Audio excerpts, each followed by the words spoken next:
Iran যুদ্ধ আরও ধ্বংসাত্মক হয়ে উঠছে এআই বা কৃত্রিম বুদ্ধিমত্তার ব্যবহারে। অভিযান শুরুর প্রথম 12 ঘণ্টাতেই 9 শতাধিক হামলা চালিয়েছে ইসরায়েল ও যুক্তরাষ্ট্র। এত অল্প সময়ে এমন ধ্বংসযজ্ঞ চালানোর ঘটনা বিরল। মানুষের তুলনায় এআই অনেক বেশি দ্রুত গতিতে গোয়েন্দা তথ্য বিশ্লেষণ আর টার্গেট নির্ধারণ করতে পারে, তাই অল্প সময়ে চালানো যায় নারকীয় তাণ্ডব।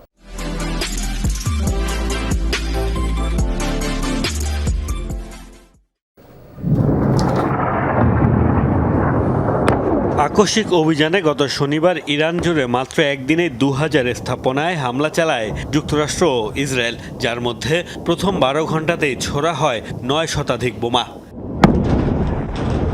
মাত্র 12 ঘণ্টায় এত হামলার ঘটনা বিরল। 2003 সালের ইরাক যুদ্ধেও এতটুকু সময়ের মধ্যে অর্ধেক বোমা ছুটতে পেরেছিল মার্কিন বাহিনী। পশ্চিমা গণমাধ্যমের খবর, যুদ্ধ এত বিধ্বংসী হয়ে উঠেছে মূলত এআই বা কৃত্রিম বুদ্ধিমত্তার ব্যবহারে। বলা হচ্ছে, চলমান যুদ্ধে অ্যানথ্রোপিকের ক্লড এআই চ্যাটবট ব্যবহার করছে মার্কিন সেন্ট্রাল কমান্ড। মানুষের চেয়ে কয়েক গুণ দ্রুত গতিতে গোয়েন্দা তথ্য বিশ্লেষণ করে টার্গেট নির্ধারণ করা সহ হামলার সিদ্ধান্ত নেয়ার মতো কাজও করছে এআই।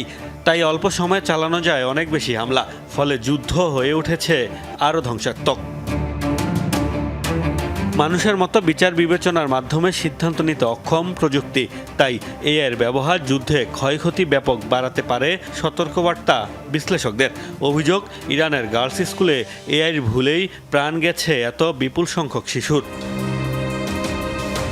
অ্যানথ্রোপিকের অংশীদার প্রতিষ্ঠান প্যালান্টির টেকনোলজিসের মাধ্যমে ক্লড চ্যাটবট ব্যবহার করে মার্কিন বাহিনী। এর আগে ভেনেজুয়েলা অভিযানেও প্রযুক্তিটি ব্যবহার করেছিল দেশটি। সম্প্রতি অ্যানথ্রোপিকের সাথে বিরোধের জেরে ফেডারেল সংস্থাগুলোকে ক্লড ব্যবহার বন্ধের নির্দেশ দেন ট্রাম্প। তবে এটি পেন্টাগনের সাথে এতটা গভীরভাবে জড়িয়ে আছে যে এর বিকল্প পেতেও লেগে যাবে বহু মাস। সাম্প্রতিক যুদ্ধগুলোয় নতুন সংযোজন এআই। গাজায় মানুষ হত্যা ও নজরদারিতে কৃত্রিম বুদ্ধিমত্তা ব্যবহার করেছে ইসরায়েল। রাশিয়া ইউক্রেন যুদ্ধেও হচ্ছে এআই ড্রোনের ব্যাপক ব্যবহার। বিশ্লেষকরা বলছেন, ইরান যুদ্ধকে রীতিমতো এআই যুদ্ধেই পরিণত করেছে যুক্তরাষ্ট্র। মোস্তফা মাহমুদ, যমুনা নিউজ।